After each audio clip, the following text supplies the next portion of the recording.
Has there ever been a time in your life where you just feel off? You feel drained and you think, I just got to get myself out of this rut, or I got to get out of the muck and get fired up again. Well, I was there at the beginning of this year. My energy was drained, not just for a few days, but for weeks. And sometimes there are things going on in our lives that we just have to deal with. But then we still have all our other responsibilities. But sometimes we actually create the muck for ourselves. And there are reasons why we do this. Today, I'm going to explain those reasons, and I'll show you just how to get yourself out of a rut and get your mojo back again. It's coming up next. Stay tuned.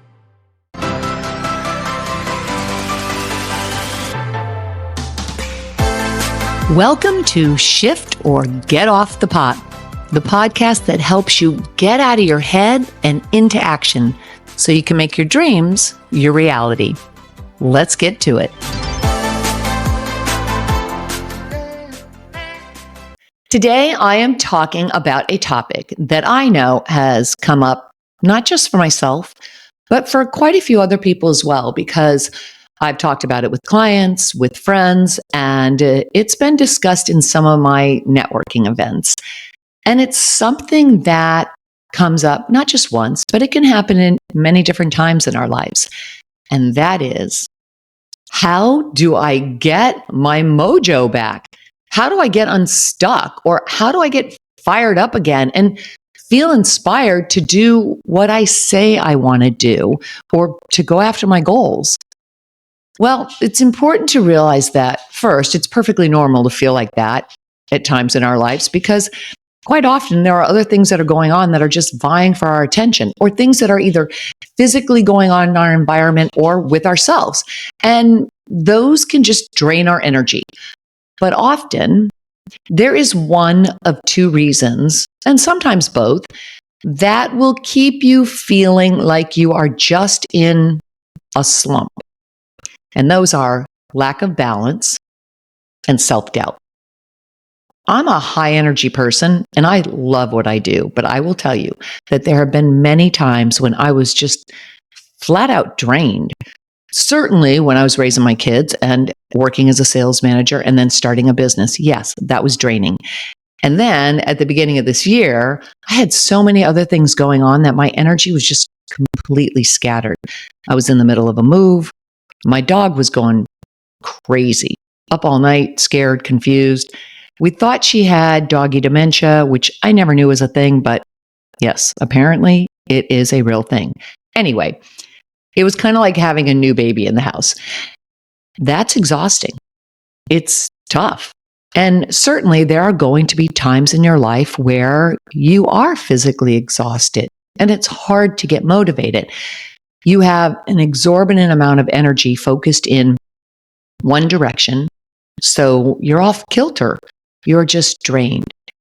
And there's simply no balance in your life. And while that could be due to extenuating circumstances, maybe you have a sick child, maybe you have an aging parent that now you have to care for, life still goes on. Maybe you have a dog going crazy, but life still goes on and you still have the same responsibilities you had before all of these things happened. It's hard for anyone to function and be clear-headed when you're drained. But if, in those moments, you can give yourself some grace and the space to feel your feelings, to get sad, to get angry, to get frustrated, if you can do that, then you're able to release a bit of stress, which then helps you to clear that mental fog because now you're not so keyed up. And that makes it easier to find a solution, to get the support you need to take care of yourself, to get the sleep you might need, to start getting your energy back up. But what if there are no outside circumstances? What if it's just you? What if it's just you that has so many things on your plate that you're just spinning and you're becoming mentally drained, and you're feeling like you're in a holding pattern. You're in a slump. Well, psychologists say that this lack of balance is the most common, and it happens for a couple of reasons. You lack clarity. You have so many things that you want to accomplish, but there's no priorities. Or you don't have boundaries, so you take on too many projects and you hit burnout because you're simply off kilter. So why do you do this to yourself? And how do you change it? Well, first, you have the power to get yourself out of a slump, and you can actually get yourself out of it very quickly. One of the first things that can be the most helpful is to ask yourself a question. Why am I feeling like this? Why am I drained or frustrated or in a slump? And granted, yes, there may be some things going on physically in your world, like me with the dog, and you're not sleeping much. But often, when we're scattered or when we're burned out, it's because we lack balance and we've taken on too many things and we don't have priorities or we don't have clarity. And it's easier to stay in the problem than it is to find the solution because it's safe and because we don't want to face our fears. Now, I know that that can seem like a stretch, but stay with me here for a minute. I'll give you an example. I'll give you a personal example. I have a book that I'm in the middle of writing. And earlier this year, I was working through the introduction and the outline along with the chapters, the basics. I knew what I was going to say for the entire book. But when I would sit at my computer to write, I found myself writing and then editing, writing and editing, writing and editing every little bit, rather than just writing and getting it all out there, completing it and then handing it off to an editor who could go through it and make any corrections, probably punctuation corrections, because I tend to write stream of consciousness. But instead of doing that, I would just pull back and I would write a little bit, edit, write a little bit, edit. Instead, I was getting so caught up in all these little nitty-gritty details that I was just hitting burnout. I was getting drained. And so to understand the slump or the energy drain, you want to get to the root cause. In other words, what is behind this behavior? There's always something driving the behavior. And so you do that by asking yourself a series of questions, starting with, why am I feeling this way? And you start with asking about the feeling because typically we don't recognize the behavior that is contributing to the feeling. Instead, we recognize the feeling first. So why am I feeling this way? Why am I so unclear? Or why am I feeling so exhausted? Or why am I feeling so frustrated? We recognize the feeling first because we're emotional beings, and feelings follow behavior just as much as the other way around. You may not feel like working out, but once you do, you usually feel better. This means instead of waiting to feel a certain way before you act, for instance, once I'm motivated and clear, I'll have the energy to start writing and just keep writing. Instead, you can act first as a way of creating that feeling for your future self and what you want to accomplish. And this is where we start to uncover the behaviors that are dictating our actions and ultimately our results, and also uncover any fears or doubts or limiting beliefs that are draining our energy. So in my example with the book, I wasn't even aware that I was taking all these extra steps of editing almost every word that I was writing, which was just preventing me from completing the book. But I was aware that I was feeling drained, beginning to actually resent the dang book because I was tired, frustrated. And when you can acknowledge the feeling, then you can get to what's really going on behind the feeling, which typically will uncover a fear or some self-doubt. So it looks like this. I know what I want to say in the book and the direction I want to take it, but, and here's the feeling part, I'm getting so tired and drained, and it's taking me so long. Will I ever get this done? I'm frustrated. Now we can get to the behavior behind the feeling, which is, why am I feeling like this? Well, because I'm getting all caught up in the details, the little minutia. I'm editing and editing. That's the behavior. Now we can start asking the clarifying questions of why and what if, so that we can get to the core beliefs. Why am I getting so caught up in the minutia? Why am I doing all the editing instead of just getting it done? Now you have an opportunity to get honest with yourself and uncover the beliefs or the fears that are dictating the behavior. And then you take it a little further by asking yourself more questions. So my example with the book, I asked, why am I taking so long to complete this book? What would happen if I completed this book? And this is where you start to uncover the core beliefs. What if I complete this book and I put it out there? What if it doesn't do that well? What if it doesn't get people the results I expect it's going to get them? What if people just flat out don't like it? My answers to these questions let me see that I'm just getting caught up in some of these details, in like the editing, because I'm literally holding myself back. It helps to take some time to hit pause and to ask yourself a series of questions until you can get to the bottom of it and address any fears that may be coming up. And then once you've done that, you want to go back through and you want to change your answers to the positive. What if that book did really well? What would it look like if people loved that book? What would it look like if it was well received and getting people the results that I expected it would get them? This process is important because now this starts to change your energy. It shifts you into the more positive energy, more elevated energy. And this energy is the thing that starts to get you fired up again. It inspires you. It lifts your spirits.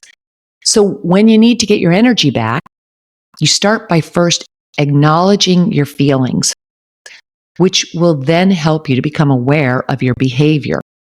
You ask the questions. What am I feeling? What's really going on here? And then you go deeper with the why and the what if questions. And again, if you pause and sit with it for a while and you just start asking and asking, you'll gain the insight you need. And then you want to write your answers out rather than just thinking about them, because then you're just going to bounce around mentally. You want to write your answers out so you have them clearly in front of you. Get them out of your head. Each time you ask a question and get to another level of it, you're going to start to uncover what's really behind that feeling and behavior. And quite often, you're going to find that you have a lingering fear or a doubt that's just behind the behavior that's draining your energy. Once you've been honest with yourself and you've been through these questions, then you want to look at what absolutely makes you feel most inspired, what really lights you up and energizes you. And then you want to find a way to weave that into your weekly schedule, or preferably into your daily schedule. For me, it can be just, okay, I got to complete 2,000 words. And when I do, I just feel more inspired. And then crank up some music. Just crank up some music. Physically shift your energy. Music has a way of doing that. It has a way of lifting your spirits, doesn't it? And it helps to just inspire you, as long as you're putting on music that's upbeat and energizing. But also, when you put that music on, connect to the end result that you're going for. So think about the end goal that you're after. For me, completing the book. And then put yourself mentally into that end result as if you are already there, as if you've already achieved it. And then use the music to help boost your energy so that, in a sense, you can create an energetic shift and put yourself into that desired position. Because the more that you can do that, the more that you will stay inspired to go after your goals.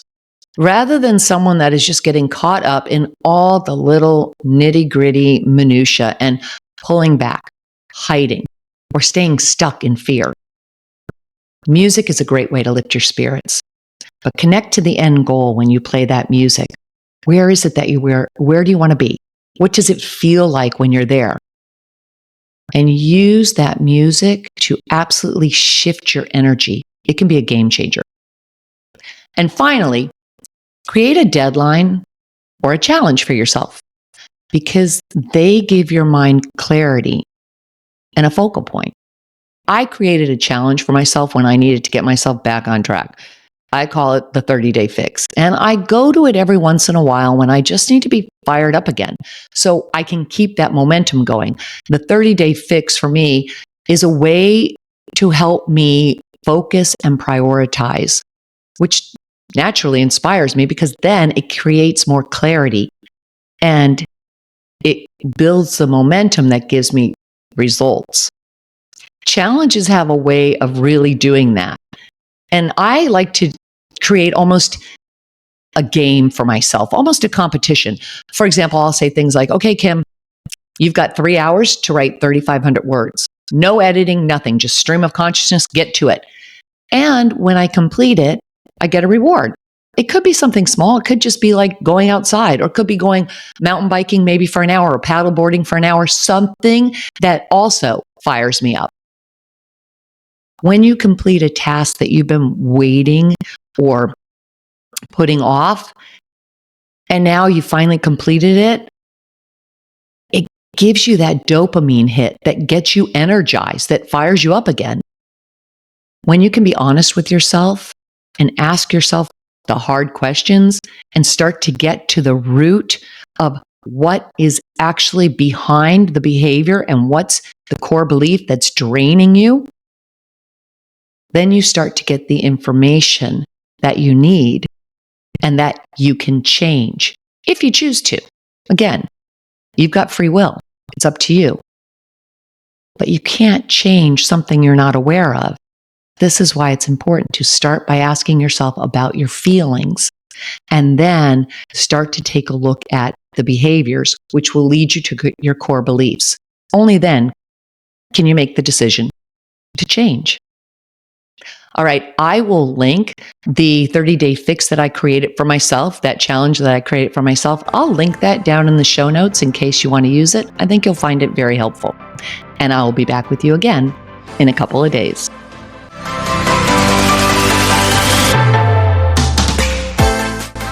Thanks so much for joining me here today.